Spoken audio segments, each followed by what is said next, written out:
Siz жанагы Сереп ТВ'дагы алып барып жүрсүзбү? Ооба, таандың ба? Таанып калдым. Сен жанагы Оз бош баласың да? Ооба. Сен чын эле үй бүлөң ушунайбы, же ушундай мошенниксиңерби деп көп комментарий келет да. Суши жеп баштадың ба? Суши жеп баштадым. Бартерге суши жеп баштадым. Сиз атам жакшы көрөт, атамды эмнеге сүйбөйсүз, чакпак деп сүйлөсөм, атам статусуна киргизип коюптур. Чын айтсаң, байкең тамеки чекпейби? Негизи чекпейт эле, бирок кез-кесе дос балдар менен арага чыкканда чегип коет экен. Бирөөнүн үйлөнгөнүн, бирөөнүн ажырашканын, экинчи ай алганын кактан билесиң, кактан угасың деген. Жөн интернетке кирип баштаганда, эл тааныса экен деген неме менен киргем да. Мурдагы аялыңыз менен балдарыңызды унутуп алып жатсызбы же? Ким айтты ал жөнүндө? Атам айткан баарын. Акыркы учурда карасам, жарнамалар көбөйүп баштаптыр. Мурда подписка кылсаң албагандар да чөтүп подписка кылып башташты. Өздөрү эле. Ушу менен Оз бош бала деген бара-бара трендтен кала турган нерсе окшойт бул деле. Негизи көбүнчө Таластан көп көрөт экен да мени. Таластын элдери көп тааныйт аны, Таластын элдерин ошо. Коштан Мурат байкен машинасы уртап кеткен турбайбы кече? Ошондой айткан. Ким уртап кетти билесизби? Билбейм, ким экен? Мен байкем уртап кетиптир да. Кандайсыз байке? Жакшы, өзүң кандайсың? Жакшы. Сиз жанагы Сереп ТВ'дагы алып барып жүрсүзбү? Ооба, таандың ба? Таанып калдым. Сен жанагы Оз бош баласың да? Ооба. Мен жа элдердин тягын ачсам, сиз элдердин бетин ачасыз да. Үй бүлөбүз менен сизди көрүп турабыз. Рахмат. Кимде жакшылык болсо, жамандык болсо баарын чыгарат экенсиздер го, төкпөй чачпай. Бул Серепти ошондо эмне интервью кылабызбы бүгүн? Ооба, интервью кылабыз. Сенде канча подписчик бар? Менде азыр 47.700 катталчу бар. Бизде 2 миллион катталчу. 2 миллион адамдын баары көрөбү мени. Ооба, а сени көрөт. Анда эме кылбайлыбы, мен байкем ажырашып кеткен да. Ошого бир жакшы бир кыз издеп көрбөйлүбү? Болду анда. Эгер байкем неме кылып коем, ошол жака жазып коелучу анда. Көптөн бери кыз таппай жүр. Анда маектешели? Маектешелиби? Ооба. Макул анда. Интернетте алгачкы тарткан видеосу миллион көрүү жыйнаган. Андан кийин дал ушул Оз бош бала деп мындай ат аталып калды, өзүнүн аты Алтай, бирок көпчүлүк ошентип калды. Бүгүн маектешебиз. Кандайсың, Оз бош бала? Жакшы. Элдин баары ушундай айтабы? Элдин баары ушундай. Оз бош бала дейт. Көчөдөн көбүнчө негизи апалар көбүрөөк көрөт окшойт да булчу. Апалар кармап эле, Оз бош бала, томпок бала го деп бетимен кармашып эле анан кийин. Убакыт келди. Өтүү керек. О-банк жана О жаңы кардарлары үчүн. Дароо 200 гигабайт жана 200 сом алгыңыз келеби? Каалаган Остор дүкөнүнө кошулуп, кош бонусту алыңыз. Биз менен сизби? Досторуңузду чакырыңыз жана ар бир досуңуз үчүн 200 сомдон алыңыз. О-банк жана О өтүүгө жана биз менен болууга эң ыңгайлуу учур. Негизи келдим эле таанып калды. Эң биринчи ошону Айгерим Саматова тарттыр. Айгерим Саматова өзү тарткан да. Ошондон кийин көрүп баштадыңбы сени? Ооба, мен үйдө орозо мал болчу анда. Орозодо үйдө жатсак, ошо биринчи эле пост чыгарганда сразу эле чыкты да. Үйдөгүн сыртка ташлаган кыз деп, кичинекей кыздын образын аткарып, балдар айтып калышты, сен томпоюп кичинекей балдар окшошсуң. Көрбөйлү, эмне кылалы деп ошо менен бир жумадай ойлонуп жүрдүк. Уже контент тартканга башка идея келбей калды. Негизи башка нерсе тартчу өзүм, жизненный немелердичи. Вообще эме болбой калды. Ошондо көрбөйлүбү, бир турап көрбөйлүбү дешти. Сыртка чыгып, эшиктин жанынан эле үйдөгүнү айтып, атам жөнүндө, апам жөнүндө. Киргизсем эле эртеси 1 миллион просмотр алып кетти да. Чота болот окшойт, элге жагат окшойт. Комментарийге карасам, бирок эме экен да, мындай жаман жазган адамдар жок. Баары эле сага жарашыптыр, томпоюп, дагы чыгар дегендер көп болду да. Мейли ушуну көрөйүнчү дептир. 2-3 видео салып көрдүм, алар да кирди. Ошо менен ушу кетти. Азыркы Бирөөнүн үйлөнгөнүн, бирөөнүн ажырашканын, экинчи ай алганын кактан билесиң, кактан угасың деген. Жок, ошо негизи көбүнчө үй бүлөмдүк эле да. Үй бүлөм байкемди шабайм, апчем жок, негизи бирок апчем деп кошуп коем, атамды көбүнчө айтам.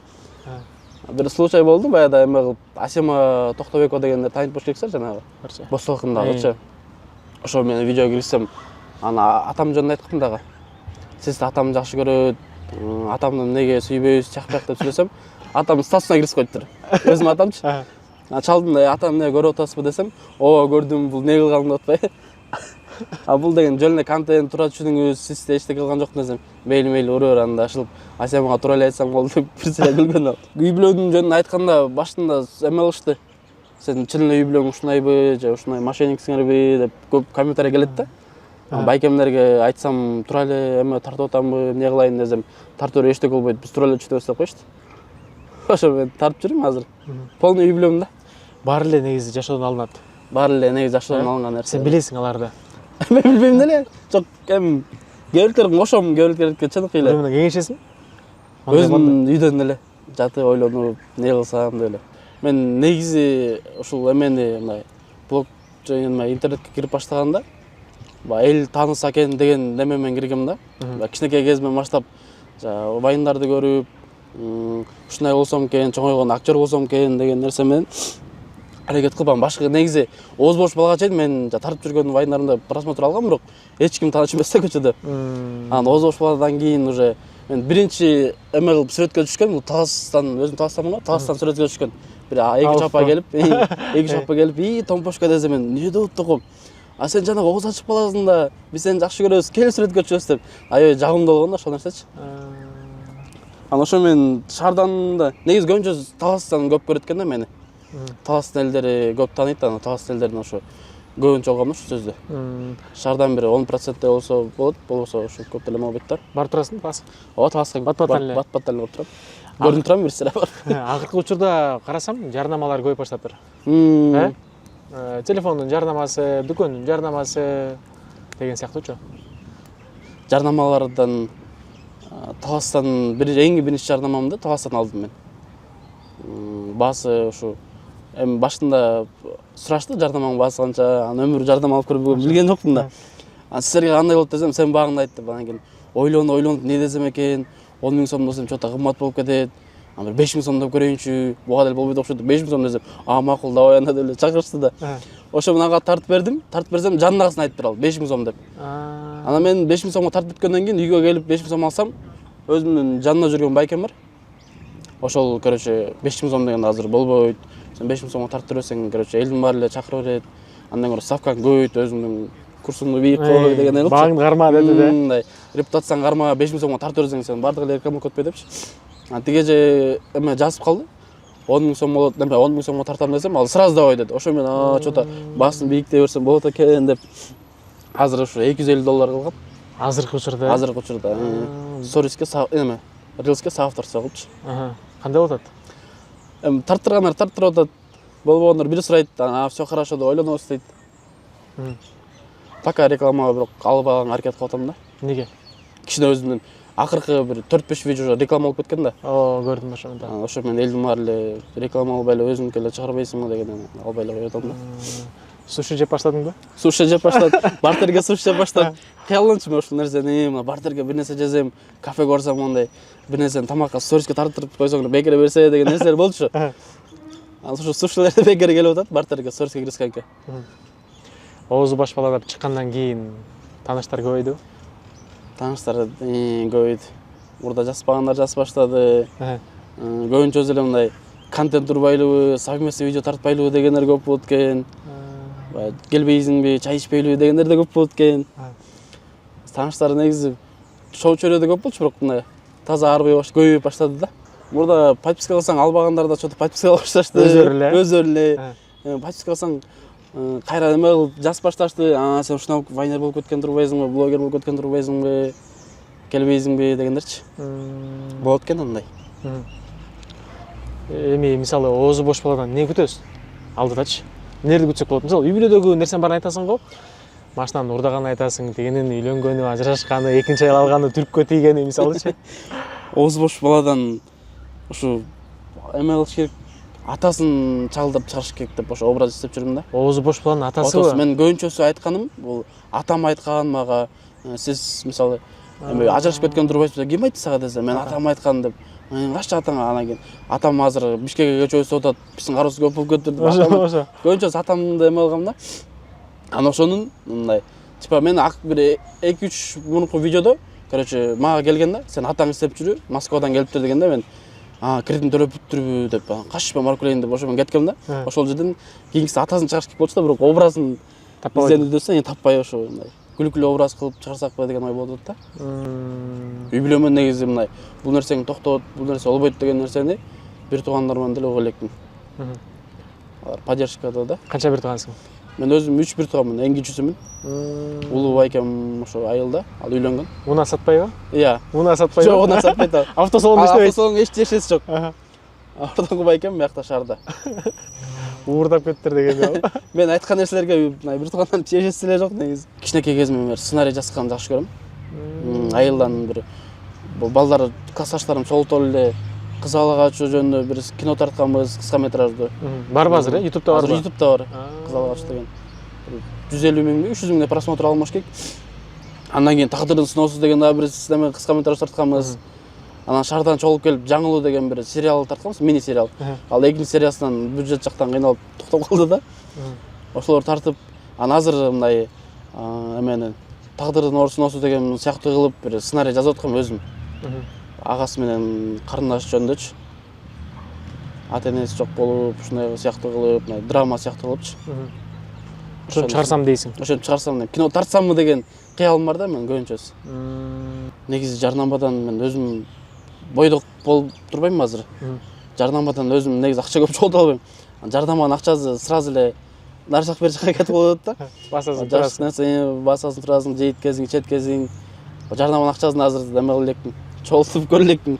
Өзүм иштеген акчамды деле көп чогулта албайм, кармалбайм да, сразу эле үйгө салып таштайм. Айылга эле. Айылга эле салып таштайм. Оозу бош баланын ролунан башкача эмне кыласың, эмне жумуш? Оозу бош баланын ролунан башка мен немеде ресторандарда музыкант болуп иштейм, диджей болуп. Уже 5 жылдын жүзү болуп калды иштегениме. Окууну бүтүп эле келгенден кийин сразу той сферасына киргем. Башында оператор болчумун, тойлор тартып жүрүп, андан кийин бир байкем суруштап калды, тамада болобуйм, музыкант болбойсуңбу деп. Мейли көрсө көрөлү деп ошого ноутбук алып отуруп, ошо мен азыркача музыкантмын. Өзүмдү башка сферада көп көрө албайм бирок. Ушул чөйрөгө көмүп калгам да, той сферасына. Тааныштардын баары той сферасында, ичсем жесем да, турсам дагы баардыгы той сферасына байланыштуу да меники. Тааныш көп тааныштарды негизи той сферасынан таптым да. Видеолоруңду ким тартып берет? Видеолорумду жанымдагы балдар тартып берет, өзүмдүн Досторуң? Досторум, өзүмдүн өкүл балам, мен өкүл бала болуп калгам. Өкүл бала. Ошол тарталы деп. Ошолор тартышат. Бизкем көбүнчөсү мындай бир эле эки эле адам тарта турган видеода. Ооба. Тиги сырттан эсет, кадрда мен эле. Ага көп эмен кишинин деле кереги жок. Ошондой эле. Ага канча бересиң эми? Өкүл балаңа. Бир сууда. Бир суу. Бир суу мени, бир самсап берет. Тамак. Тамак. Ушу менен ооз бош бала деген бара-бара трендтен кала турган нерсе окшойт бул деле. Мен негизи мындай кылдым да, ооз бош бала деп тартып жүрүп, анан бир 2-3 эле видео тартып, анан кийин токтотуп, кайра башка нерсеге тартып, мындай аралаштырайын дегем да. Анан бир эмеде өзүмдүн эле байкем ойкоз отуруп калып эле ушундай айтып калды. Короче, сен 2-3 жолу тартып, кайра башканы тартсаң, эл жана ооз бош баланы унутуп калат. Аны көрбөй калышы мүмкүн, сенин башка контентиңе мисалы, сенен отписка алып кетиши мүмкүн деп. Лучше ооз бош бала менен бир сыйра элди тажат деди да. Элди тажатсаң, уже элдин оозунда ооз бош бала деп меседе калып калат.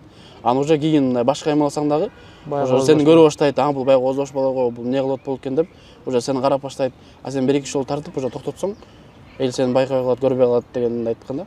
Ошон үчүн азыр элди тажатып эле күнүгө 1-2 видеодон оозум бош болуп төгүп атам. График бар өзүнчө бир. Күндүз обед убагында бир видео киргизем. Анан кечки саат уже элдер жумуштан тарап баратканда 7-8 бир видео киргизем да. Видеомдо ошо көбүнчөсү мен залетать эткен видеом эмеде ошо 7-8 аралыгында да. Кечки убак. Элдер тарап баратканда. А уже воскресенье, субботада мисалы 3-тө кирсең деле, 2-де кирсең деле, уже төп өткөнүн билдим да мен уже. Рекке чыгарынчы. Эле салууда. Эле салууда көрөт экен, ошону билдим да. А мен ооз бош баладан башка эмени тартып чыгарсам, лайк жок. Бир 100 200 эле уже болот да. А ооз бош бала десең уже көтөргөн эме кылган сайын, обновление сайын лайк тартып эле эме кылып эле. Ошол жагы жагат да. Чисто ооз бош баланын артынан келген 25 000 катталуучу бар да. Чисто ооз бош. Мисалы катталуучу көбөйгөн сайын, аудитория көбөйгөн сайын, жоопкерчилик ушунчалык көбөйөт бекен? Жоопкерчилик мындай көп нерсеге серьезно карап баштайт кезиң, стористи дагы мындай серьезно салып баштайт кезиң, а мурда ар кайсы жерде салып эме албайды. Ба жакындарыңды дагы мындай көп болот экен. Могу киргизип берип койчу, тегин киргизип берип койчу дегендер. Алар киргизип берсең да болбойт экен, эл тачап кетет экен. Бул неме болбой калат, кийин киргизип берейин же болбосо келиптен айткан Instagram эме иштеп атат, что-то. Биртке күттүрлөр деп ошо унутуп кетет ал нерсе. Ошол учурда алар таранып бекен, эми сен ушунча болгондон кийин көтөрүлүп кеттиң, сен боюң көтөрүп калдың депчи. Мурда кандай элең дегендерчи. Азыр ким элең дегендер болот экен. Ошонусун байкадым да, кээ бирки тааныган инсандар мындай, кандайсың, кел чай ич, минт деген деп. А мурда андай эмес болчу. Мурда диджейизмди, өзүм диджейизмди, диджей музыканы коёр, биз башка өз жумуш кылары дегендер болчу. азыр тааныштарым бар, кандайсың блогер, эмне болуп атат деп ушуну сурап турушат. Оозу бош бала деп чыккандан кийин тасмаларга чакырып турушат го. Биз көрүп Тасмаларга? атабыз азыр, мисалы Тайке, Окинава деген сыяктуу блогерлер өздөрү тасма тартып атыптыр. Анан тасмага чакыргандар көп экен да. Сенде барбы негизи? Тасмага чакыргандар жок, бирок тасмага чакырабыз дегендер бар. Бир оператор байке жазган мага. Видео жазсам, короче, байындарың сонун экен, молодец, ушуну тартып бер. Биз кино тартабыз буйруса, ошого сени чакыралы деп ошол жазган. Анан Асема Токтобекова видеосундагы сен ушуну улантып бер, мен өзүм буйруса кино тартам, ошого сени чакырам деп. Эки сунуш келген, а так мындай келип тартылып берип кой деген сунуш пока жок. Рахмат. Бар бол, ийгилик. Иштей бер, эмгектене бер, талыкпай. Чоң рахмат. Буюрса сонун нерселер күтөбүз. Азыр эфирибиздин аягындачы жанагы образ менен жыйынтыгым келип атат, кийип турупчу. Серептүү менен көрүүчүлөрүнө. Мен үй бүлөмдө пока проблема деле жок. Эч что проблема болсо, Instagram баракчама чыгарып турам, ошол жактан көрүп туруңуздар. Ушинтип мени чакырганыңыздарга чоң рахмат. Ар дайым өндүгүп өсүп жүрө бериңиздер. Экинчи аял албаңыздар. Экинчи аял жаман экен, мен билип атам го, мен байкем экинчи аял алган да. Ошо, урматтуу көрүүчүлөр, кошонда да көрүшөбүз да. Макул анда. Мейли сиздер байке. Урматтуу көрүүчүбүз, бүгүн биз жалпыңар тааныган оозу бош бала менен маектештик. Ушул берүүбүздү силер Серептөөнүн телеканалынан көрсөңөр болот. Аты жөнүм Кадимет Данеров. Көрүшкөнчө.